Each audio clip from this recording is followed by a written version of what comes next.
Following the Blount family rejecting Travis Scott's offer to pay for Ezra's funeral expenses, more families have also denied his cash. Scott had offered to pay for the burial costs for all of those who had lost their life while attending his Astroworld festival. However, now apparently half of the victims' families have rejected him. Amid multiple massive lawsuits, Scott made this offer, but the lawyer for the family of 14-year-old victim John Hilgert called the gesture demeaning and inappropriate. Attorneys representing 4 of the 10 victims say that they've declined the offer and added that they would prefer to let the courts decide what actions give the victims the most justice. Richard Mithoff, the attorney for the family of John Hilgert, said in a statement, "It was not an offer the Hilgerts were going to seriously consider. Of all the things this case is about, that's the least of any concern. This family is set on making change and ensuring this never happens at a concert again. I find offering to pay for funerals frankly demeaning and really inappropriate to the magnitude of the tragedy that unfolded." And if you recall, Travis Scott's representatives claimed that he had absolutely personally reached out to the victims' families to provide support.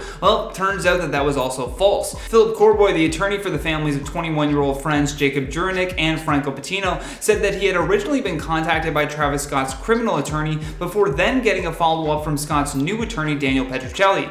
Corboy then said that after speaking with the families, he realized quickly that all Travis was trying to do was lessen the public outcry on his case. It took the families about 3 seconds to say no to the offer. Philip also believes that this resounding no only happened because Travis reached out to the families through his attorney rather than reaching out himself, which just came off as disingenuous and impersonal. He goes on to say, "If he's trying to impress upon the families that he's sincere and has concern for them and realize that funerals can be expensive, what Scott's team did is not the way to do it. You don't get a piece of paper in the mail from a lawyer in Beverly Hills who says he represents Travis Scott. These families are raw right now. That lacks any personal touch." Tony Busby, who represents the family of 21-year-old Axel Acosta, was especially fuming over Scott's offer to pay for funeral expenses. Busby said that while he did receive a call from Scott's attorney, he never returned it, adding in a statement to the press, "It's bullshit.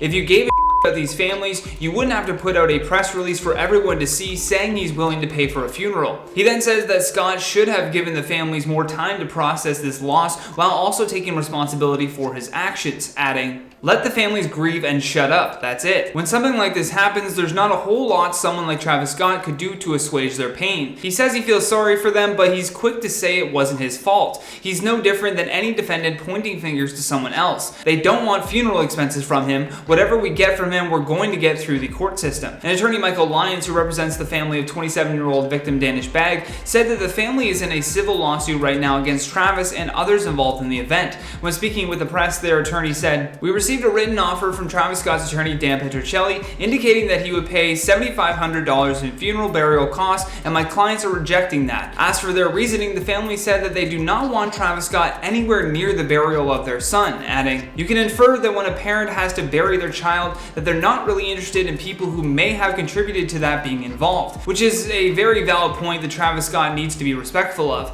There's no doubt that he feels remorse for what he did, and he probably was advised to only speak through his attorney, but man, it was a big missed opportunity. Had he personally contacted those families, it could have been a very different story here. But for now, that's all the time that we have for today. Stay classy, and I'll see you on the next one.